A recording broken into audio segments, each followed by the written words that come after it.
This book changed my life. பொதுவாக நம்மளும் lockdown அப்போ மோஸ்ட்லி நானும் எல்லாமே வந்து கேமிங் தான் பண்ணிகிட்ருந்தேன். ஸோ அந்த மாதிரி டயத்தில் வந்து என்னோடய தம்பி நானும் தான் கேம் விளாண்டுட்ருப்போம். போய்க்கு என் தம்பி சொன்னால், என் தம்பி வந்து ரேண்டமாக அந்த rich dot poor dot audio book வந்து யூடியூப்பில் பார்த்தேன். பார்த்துட்டு என்கிட்ட சொன்னான், அண்ணா அதை பாருண்ணா அது எப்படி இருக்குது நல்லா இருக்குது அப்படின்னா. அப்புறம் அதுக்கடுத்து நானும் இந்த புக்கை சும்மா ஆடியோ புக் மட்டும் ஒரு 15 மினிட்ஸ் சம்மரிஸ் கேட்டேன்.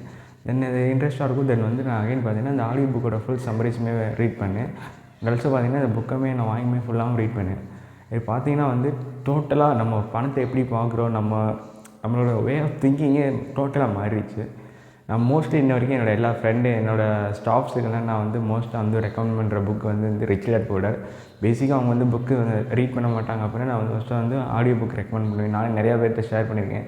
என்னோடய இன்ஸ்டாகிராம் பயோவில் கூட அந்த லிங்க் வச்சுருக்கேன். ஏன்னா ரொம்ப ஒரு இம்பார்ட்டன்ட் பல பேர்த்தோட லைஃப்பை வந்து சேஞ்ச் பண்ண புக் வந்து இந்த rich dot poor dot book. நான் தெரிஞ்சதை நீங்களும் தெரிஞ்சுக்கிட்டேன். ஸோ அதான் இந்த வீடியோவில் வந்து ஒரு 10 கீ பாயிண்ட்ஸ் அந்த ரிச் டாட் புவர் டாட் புக்கில் என்ன சொல்லியிருக்காங்க அப்படின்றது. நீங்கள் ஃபுல்லாக கேளுங்க. மேக்ஸிமம் பார்த்துட்டு சும்மா ஜஸ்ட் ஒரு 5 செகண்ட் ஒரு 1 மினிட் கூட பார்க்க மாட்டீங்க. நான் டெஃபினட்டாக சொல்கிறேன். நீங்கள் இந்த வீடியோ பாருங்கள். இதுக்கடுத்து பார்த்ததுக்கப்புறம் உங்களுக்கே வந்து ஒரு திங்கிங் தோணும். நம்ம பணத்தை வந்து எப்படி யோசிச்சுட்டு இருக்கோம், பணங்கிறது என்ன அப்படிங்கிறது. மோஸ்ட்டாக வந்து எல்லாருமே வந்து அந்த பணங்கிறது வந்து என்னென்னு தெரியாமல் அந்த பணத்துக்காண்டி வேலை செஞ்சுக்கிட்டு இருப்பாங்க. இந்த 10 கீ பாயிண்ட்ஸை மட்டும் நீங்கள் கேளுங்க. அதுக்கடுத்து உங்களுக்கே ஒரு ஐடியா கிடைக்கும். நீங்கள் அங்கேருந்து ஒரு வேறு லெவல் நெக்ஸ்ட் லெவலுக்கு நீங்கள் வந்து மூவ் பண்ணுறதுக்கான வாய்ப்பு அதிகமாக இருக்குது. ஸோ அதுக்கு முன்னாடி இந்த புக்கோட ஆத்தர் பேர் வந்து ராபர்ட் கியோசாகி. இவர் பார்த்தீங்கன்னா எப்படிலாம் ஒரு சின்ன வயசில் ஒரு ஃபினான்ஷியல் ஸ்ட்ரகிளை ரீட் பண்ணார், தென் எந்த மாதிரிலாம் அவங்க வந்து சக்ஸஸ் ஆனார் அப்படிங்கிற டீட்டெயில் இதில் வந்து சொல்லியிருப்பார். தென் நீங்கள் அந்த சக்ஸஸ் ஆகிறதுக்கு என்ன வழிங்க அப்படிங்கிறதே வந்து இந்த புக்கில் சொல்லியிருப்பார். அதில் ஃபஸ்ட்டு பாயிண்ட் என்னென்னா, rich make their money work for them. அதாவது பணக்காரங்க அவங்களோட பணத்தை அவங்களுக்காண்டி வேலை செய்ய வைப்பாங்க. அவங்க பார்த்தீங்கன்னா ஒரு எந்த வித ஒர்க்குமே பண்ண மாட்டாங்க. ஃபார் எக்ஸாம்பிள் ஒரு மிடில் கிளாஸ் இருக்கான பர்சன், அவங்க வந்து அவங்க வீட்டில் என்ன சொல்லுவாங்கன்னா, தம்பி நீ நல்லா படிக்கணும்ப்பா, நல்லா படித்து ஒரு வேலைக்கு போகணும் அப்படின்னு சொல்லுவாங்க. அப்படின்னா அவங்களோட டயத்தை அங்கே இன்வெஸ்ட் பண்ணி தென் அதுக்கடுத்து தான் வந்து அவங்களால வந்து மணி ஏர்ன் பண்ண முடியும். ஆனால் இதே ரிச்சாக இருக்கவங்க அவங்களோட டயத்தை வந்து மோஸ்ட்லி வந்து அவங்களுக்கு தேவையான நெக்ஸ்ட் லெவல் அவங்களோட ஸ்கில்லை அப்கிரேட் பண்ணுறதுக்கு தான் இன்வெஸ்ட் பண்ணாங்க. இந்த மாதிரி வந்து ஒர்க்கு போகிறதுக்கு வந்து மோஸ்ட்டாக வந்து யூஸ் பண்ண மாட்டாங்க. அவங்க ஜஸ்ட் அதுக்கான வந்து ஒரு பணத்தை மட்டும் இன்வெஸ்ட் பண்ணிவிட்டு அவங்களுக்கான வேலையை வந்து ஆட்டோமேட்டிக்குமே நடக்க வச்சுருவாங்க. செகண்ட் கீ பாயிண்ட் என்னன்னா, financial education is a greatest.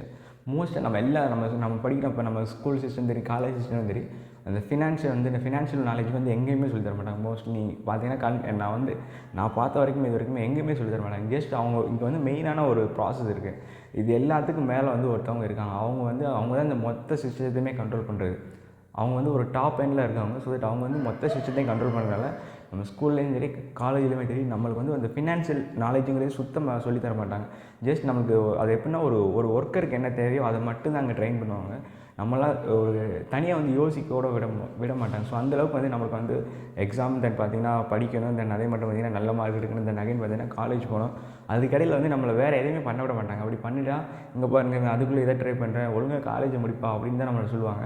நம்மளுக்கு அந்த ஒரு ஃபினான்ஷியல் நாலேஜ் வந்து எங்கேயுமே சொல்லித்தர மாட்டாங்க. என்ன வந்து இது ஃபினான்ஷியல் வந்து யாருக்குமே சொல்லித்தர மாட்டாங்க. இப்போ நான் கூட அதுதான் சொல்கிறேன். எல்லாருமே சொல்லுவாங்க, ஆனால் அதுக்கான நெக்ஸ்ட் ஸ்டெப் வந்து எங்கேயுமே கிடையாது. ஜஸ்ட் அதை சொல்லிவிட்டு அப்படியே போயிடுவாங்க. இப்போ எல்லாத்துக்கும் தெரியும் இந்த ஃபினான்ஷியல் நாலேஜ் வந்து நம்ம சொல்லிக் கொடுக்கணும் அப்படிங்கிறது. ஆனால் அது வந்து ஏன் இன்ன வரைக்கும் சொல்லிக் கொடுக்க மாட்டேங்கிறாங்கன்னே தெரியல. இது பார்த்திங்கன்னா ரொம்ப ஒரு கஷ்டமான விஷயம். இப்போ வர்றவங்களுக்கு வந்து சுத்தமாக ஃபினான்ஷியல் நாலேஜே சுத்தமாக கிடையாது. ஒரு 1000 ரூபீஸ் வருதா, ஜஸ்ட் அன்றைக்கே செலவு பண்ணுறாங்க. அதை எப்படி இன்வெஸ்ட் பண்ணுறது, எப்படி அவங்களோட ஸ்கில்லுக்கு டெவலப் பண்ணுறதுக்கு இன்வெஸ்ட் பண்ணுறது அப்படின்னு ஒரு மோஸ்ட் ஆஃப் த பீப்புள் வந்து திங்க் பண்ணுறதே கிடையாது. ஒரு 10% 20% பீப்புள் தான் அதை எப்படி தென் மல்டிப்ளை பண்ணுறது, அது எப்படி நம்ம மேலே இன்வெஸ்ட் பண்ணி தென் அதை வச்சு நம்ம மணி மேக் பண்ணுறது அப்படிங்கிறதெல்லாம் யோசிக்கிறோம் வந்து ரொம்ப ஒரு கம்மியான பெர்சன்டேஜ்.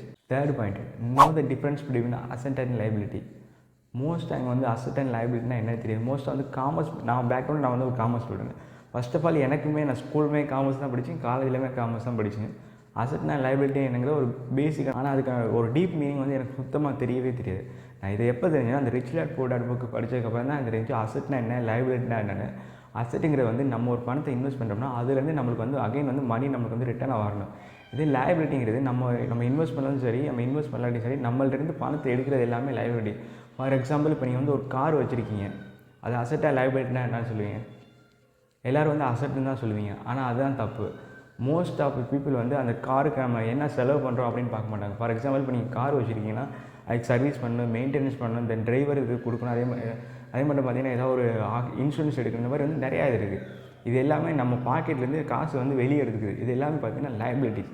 இதே அசெட்னா என்னென்னா, இப்போ நீங்கள் வந்து 2 பெட்ரூம்ஸ் வீடு வச்சுருக்கீங்க அப்படின்னா அதில் வந்து ஒரு பெட்ரூம்ஸை நீங்கள் வச்சுட்டு இன்னொரு பெட்ரூம்ஸ் வந்து வேறு ஒருத்தவங்களுக்கு ரெண்டல் விடுற மட்டும் அதுலேருந்து உங்களுக்கு வந்து மணி ஜென்ரேட் ஆகல, அதுதான் வந்து அசெட். ஃபோர்த்து பாயிண்ட் என்னென்னா, don't control by your emotion. அதாவது நம்ம வந்து ஒரு ஃபினான்ஷியலான ஒரு மணி டிசிஷனை பற்றி எடுக்கிறப்ப நம்மளோட எமோஷனை வச்சு நம்ம வந்து ஒரு எந்த டிசிஷனுமே எடுத்துக்கூடாது. இது மணி டிசிஷனுக்கு மட்டும் கிடையாது, பொதுவாகவே நம்ம ஒரு டிசிஷன் எடுக்கிறோம் அப்படின்னா நம்மளோட அப்போதைக்கு வந்து நம்ம எமோஷனலாக இருக்கப்போ ஒரு எந்த வித டிசிஷன் எடுத்துருக்கக்கூடாது. அதே மட்டும் வந்து அதை எந்த டயத்துக்கு வந்து நம்ம எந்த வித ப்ராமிஸும் கொடுத்துருக்கூடாது. நான் இதை பண்ணுறேன் கொடுக்குறேன் அப்படிங்கிற எந்த வித ப்ராமிஸுமே நம்ம சொல்லிடக்கூடாது. நீங்கள் எமோஷன் மூலம் எடுக்கிற எல்லா டிசிஷனுமே மோஸ்ட் ஆஃப் த டைம் தப்பாக தான் இருக்குது. ஸோ அந்த மாதிரி இடத்துல வந்து நம்ம வந்து எந்த டிசிஷனுமே எடுக்கக்கூடாது. ஃபிஃப்த் பாயிண்ட் என்னன்னா, work to acquire life skill not for money. அதாவது வந்து மோஸ்ட்டாக வந்து நம்ம என்ன காலேஜ் முடிச்சோன்னா ஏதாவது ஒரு வேலைக்கு போகிறோம். அப்போ வேலைக்கு போகிறங்கிறப்ப வந்து நம்ம அந்த ஸ்கில்லை வச்சு நம்ம நெக்ஸ்ட் லெவலில் என்ன பண்ண முடியும் அப்படின்ட்டு யோசிச்சு அந்த ஒர்க்கு போகிறவங்க வந்து ரொம்ப கம்மி பேர். ஒரு சில பேர் வந்து நம்மளுக்கு எனக்கு வந்து மணி கிடைச்சா போகுதுப்பா அப்படின்ட்டு தான் மோஸ்ட் ஆஃப் த மெம்பர்ஸ் வந்து வேலைக்கு போவாங்க. ஆனால் அவங்களுக்கு வந்து அந்த ஒர்க்கில் வந்து இன்ட்ரெஸ்ட்டுமே இருக்காது. தென் பார்த்தீங்கன்னா அவங்க ஸ்கில்லுமே அந்த ஒர்க்கில் இருக்கவே இருக்காது ஃபர்ஸ்ட் ஆஃப் ஆல். அண்ட் பார்த்தீங்கன்னா அவங்களுக்கு அந்த ஒர்க்குமே வந்து அவ்வளோவா இன்ட்ரெஸ்ட்டும் இருக்காது. ஸோ அந்த மாதிரி டயத்தில் நீங்கள் வந்து ஃபஸ்ட்டு வந்து உங்களுக்கு வந்து எந்த ஒர்க் வந்து பிடிச்சிருக்கு, தென் அதில் வந்து உங்களுக்கு வந்து சேலரி கம்மியாக இருந்தாலும் பரவாயில்ல, நீங்கள் வந்து அந்த ஒர்க்காக அதை பற்றி அந்த ஸ்கில்லை வந்து மெயினாக நீங்கள் கற்றுக்கோங்க. ஸோ தட் நீங்கள் உங்களோட லைஃப் வந்து நெக்ஸ்ட் லெவலுக்கு போகிறதுக்கு வந்து ரொம்ப ஹெல்ப்ஃபுல்லாக இருக்குது. ஃபஸ்ட்டு ஸ்டார்டிங்கில் வந்து சேலரி கம்மியாக இருந்தாலுமே உங்களுக்கு வந்து ஒர்க் பிடிச்சிருக்கும். தென் பார்த்தீங்கன்னா உங்களுக்கு வந்து பிடிச்சி செய்கிறப்ப உங்களுக்கு ஆட்டோமேட்டிக்காக வந்து அதுக்கான எல்லா ஆப்பர்ச்சுனிட்டியுமே நடக்கும். ஃபர்ஸ்ட் ஆஃப் ஆல் நீங்கள் வந்து உங்களோட ஸ்கில்லை ஃபஸ்ட்டு வந்து டெவலப் பண்ணிக்காங்க. இங்கே எல்லாமே ஸ்கில்லு தான். டிகிரி வந்து அதெல்லாம் செகண்ட் திங். ஃபஸ்ட்டு வந்து உங்களுக்கு வந்து ஸ்கில் இருக்குன்னு தான் பார்ப்பாங்க. நீங்கள் எந்த ஒரு ஒர்க்கு பண்ணாலுமே உங்களுக்கு வந்து அந்த பர்டிகுலர் ஏரியாவில் வந்து உங்களுக்கு ஸ்கில் இருக்கான்னு தான் பார்ப்பாங்க. ஸோ ஃபஸ்ட் ஆஃப் ஆல் நீங்கள் வந்து ஒரு ஸ்கில்லை டெவலப் பண்ண ஆரம்பிங்க. ஒரு சின்ன வயசுலேருந்து ஒரு 14 or 15 நீங்கள் வந்து அந்த ஸ்கில்லை வந்து பர்டிகுலராக லேர்ன் பண்ண ஆரம்பிங்க. உங்களுக்கு வந்து ஒரு 20 or 21 வந்து ரொம்ப ரொம்ப ஹெல்ப்ஃபுல்லாக இருக்கும். அப்போ பார்த்தீங்கன்னா உங்களுக்கு வந்து எந்த ஒரு ப்ரெஷர் இருக்காது. நீங்கள் நினைக்கிறதோ அப்போ பண்ணிட்டு போக முடியும். நீங்கள் எந்த ஸ்கில்லுமே இல்லாமல் ஜஸ்ட் நான் ஸ்கூல் போகிறேன் காலேஜ் போகிறேன் அப்படின்னு வந்தீங்கன்னா நீங்கள் வந்து 20 or 21 வந்து உங்களுக்கு வந்து ரொம்ப கஷ்டமாக இருக்கும். நம்ம என்ன பண்ணுறது அப்படிங்கிறதே வந்து நீங்கள் நிறையா யோசிப்பீங்க. ஸோ அந்த மாதிரி இடத்துல நீங்கள் ஒரு ஸ்கில்லை ஃபோக்கஸ் பண்ணுங்கள். 6th பாயிண்ட் என்னன்னா, failure inspires winner and defeat losers. அதாவது வந்து ரொம்ப ஏழையாக இருக்கவங்க அவங்க வந்து பணத்தை லாஸ் பண்ணுறதுக்கு வந்து ரொம்ப பயப்படுவாங்க. ஆனால் இதே ரிச்சாக இருக்கவங்க வந்து அவங்க வந்து பணத்தை லாஸ் பண்ணுறதுக்கு வந்து எந்த பயப்பட மாட்டாங்க. அதே மட்டும் அவங்க வந்து லாஸுமே பண்ணுவாங்க. ஸோ அவங்க 2 பேருக்கு மெயினாக டிஃப்ரென்ஸ் என்னென்னா, ரிச் வந்து எப்போவுமே வந்து அதிக ரிஸ்க் எடுப்பாங்க. ஸோ தட் அவங்க வந்து அதிக மணியும் மேக் பண்ணுறாங்க. அதே மட்டும் பார்த்திங்கன்னா போர் வந்து ரொம்பவே ரிஸ்க் சுத்தமாக எடுக்க மாட்டாங்க. ஸோ அதே மட்டும் அவங்களால வந்து அந்த மணியுமே நெக்ஸ்ட் லெவலுக்கு வந்து கொண்டு போக முடியாது. இதில் அந்த ரிச்சாக இருக்கவங்களோட கிரேட் சீக்ரெட் என்னென்னா, அவங்க வந்து ரிஸ்க் எடுப்பாங்க. அவங்க வந்து மோஸ்ட்லி எல்லாமே கால்குலேட்டட் ரிஸ்க்கு தான் இருப்பாங்க. ஆனால் வந்து இதை பற்றி யோசிக்க மாட்டாங்க. ரிஸ்க் எடுக்கிறதுக்கு வந்து அவங்க வந்து எந்தக்குமே தயங்க மாட்டாங்க. ஸோ தட் அதான் அவங்க வந்து அதிக மணி வந்து மேக் பண்ணுறாங்க. 7th பாயிண்ட் என்னென்னா, learn to manage the risk. எல்லா இடத்துலையுமே வந்து ரிஸ்க் இருக்குது. ரிஸ்க் இல்லாமல் நம்மளால் வந்து இந்த வேர்ல்டில் வாழவே முடியாது. ஸோ அதுக்கேற்ற மாதிரி நம்ம வந்து அந்த ஸ்கில்லை வந்து லேர்ன் பண்ணிக்கணும். நம்ம இப்போ வந்து ஒரு இன்வெஸ்ட் பண்ணுறதை பற்றி நம்மளுக்கு தெரியலையா, நீங்கள் ஃபர்ஸ்ட் ஆஃப் ஆல் அதை பற்றி தெரிஞ்சுக்கோங்க. தென் அதை பற்றி நிறையா ஆர்டிகல்ஸ் படிங்க, நிறையா புக்ஸ் இருக்குது. தென் அதெல்லாம் வந்து இன்டர்நெட்டில் எக்கச்சக்க ரிசோர்ஸ் இருக்குது. நீங்கள் அதை பற்றி தெரிஞ்சுக்கோங்க. தென் நீங்கள் வந்து இன்வெஸ்ட் பண்ண ஆரம்பிங்க. 8th பாயிண்ட் என்னன்னா, மைண்ட் யுவர் ஓன் பிஸ்னஸ். அதாவது வந்து நீங்கள் வந்து மோஸ்ட்டாக வந்து ஒரு ஜாபுக்கு போகிறத விட நீங்கள் வந்து ஃபர்ஸ்ட் ஆஃப் ஆல் நீங்கள் வந்து ஜாபுக்கு போயிட்டு இருந்தீங்க அப்படின்னா நீங்கள் சைடில் ஒரு சின்ன பிஸ்னஸ் ஸ்டார்ட் பண்ணுங்கள். ஸோ அங்கேருந்து உங்களுக்கு வந்து இன்கம் ஜெனரேட் ஆக உங்களுக்கு வந்து அந்த ஜாபை விட வந்து உங்களுக்கு வந்து பிஸ்னஸில் வந்து அதிக இன்கம் வந்துருச்சுன்னா தென் நீங்கள் வந்து ஜாபை குவிட் பண்ணிட்டு நீங்கள் வந்து ஒரு ஃபுல் டைமாக வந்து உங்களோட பிஸ்னஸை ரன் பண்ணுங்கள். மோஸ்ட்டாக வந்து நீங்கள் வந்து ஒரு ஜாப் போனீங்கன்னா நீங்கள் வந்து கடைசி வரைக்குமே வந்து நான் ஒன்றும் எக்ஸ்பீரியன்ஸ் பண்ணல. நான் பேசிக்காக நான் வந்து பிஸ்னஸ் பண்ணிட்டு இருக்கனால இது வந்து எனக்கு தெரியும். எனக்கு அந்த ஜாபுக்கு போகிறங்கிற ஒரு மைண்ட் செட்டே எனக்கு வந்து சுத்தமாக கிடையாது. நான் வந்து பிஸ்னஸ் ஸ்டார்ட் பண்ணுறது நான் வந்து இதை பற்றி நம்ம இன்னொரு வீடியோவில் பேசலாம். நீங்கள் மெயினாக வந்து ஜாப் போனீங்கன்னா உங்களுக்கு வந்து மந்த் எண்ட் ஆனால் உங்களுக்கு வந்து அமௌண்ட்டு கிரெடிட் ஆகும்.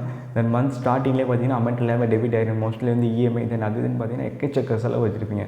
ஸோ நீங்கள் வந்து அந்த மாதிரி ஏஜ்லேயே வந்து உங்களோட யங் ஏஜ்லேயே வந்து நீங்கள் வந்து பிஸ்னஸ் ஸ்டார்ட் பண்ண ஆரம்பிங்க. உங்களுக்கு எந்த பிஸ்னஸ் பிடிச்சிருக்கோ அந்த பிஸ்னஸை பற்றி நீங்கள் வந்து ஒரு இன்டர்ன்ஷிப் அட்டன் பண்ணுங்கள். தென் அதே மட்டும் வந்து அதில் வந்து கொஞ்சம் ஒரு ஒர்க்கிங் எக்ஸ்பீரியன்ஸ் உங்களுக்கு எந்த நாலேஜ் இல்லையா கொஞ்சம் போய் ஒரு இடத்துல அது சம்மந்தமாக ஒர்க் பண்ணுங்கள். நீங்கள் அப்படி ஜாப் போகிறீங்கனாலுமே உங்களுக்கு எந்த இதில் பிஸ்னஸ் ஸ்டார்ட் பண்ணணும்னு ஒரு ஐடியா இருக்குமோ அதுக்கு ரிலேட்டடாக நீங்கள் வந்து ஒரு ஜாப் போனீங்கன்னா உங்களுக்கு வந்து ஃப்யூச்சரில் வந்து ஹெல்ப்ஃபுல்லாக இருக்கும். 9th பாயிண்ட் என்னன்னா, ஃபைண்ட் அ ரீசன். நம்ம ஏன் ரிச் ஆகணும் அப்படிங்கிறதுக்கான ஒரு ரீசனை ஃபைண்ட் பண்ணுங்கள். நான் வந்து எனக்கு வந்து ஒரு வெல்த் வேணும், தென் வந்து நான் வந்து ஒரு பெரிய பிஸ்னஸ் மேனாக அப்படிங்கிற ஏங்கிற ஒரு ரீசனை நீங்கள் வந்து ஃபர்ஸ்ட் ஆஃப் ஆல் கண்டுபிடிங்க. தென் கண்டுபிடிச்சி அந்த ரீசனுக்கு நீங்கள் ஒர்க் பண்ணி பாருங்கள். ஏன்னா அங்கே வந்து ஒரு ரிச் பர்சனுங்கிறது வந்து நம்மளோட நாலேஜ், ஹெல்த், ஃபிட்னஸ் இது எல்லாமே சேர்த்து வர ஒரு ரிச்.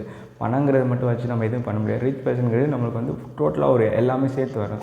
10th பாயிண்ட் என்ன, பே யுவர் செல்ஃப் ஃபார் எக்ஸாம்பிள் இப்போ நீங்கள் ஜாப் போயிட்டுருக்கீங்க அப்படின்னா நீங்கள் வந்து ஃபஸ்ட்டு வந்து உங்களுக்குன்னு ஒரு சர்டன் அமௌண்ட் எடுத்து வச்சுக்கோங்க. அது எதுக்குன்னு பார்த்தீங்கன்னா மெயினாக வந்து இன்வெஸ்ட் பண்ணுறதுக்கு.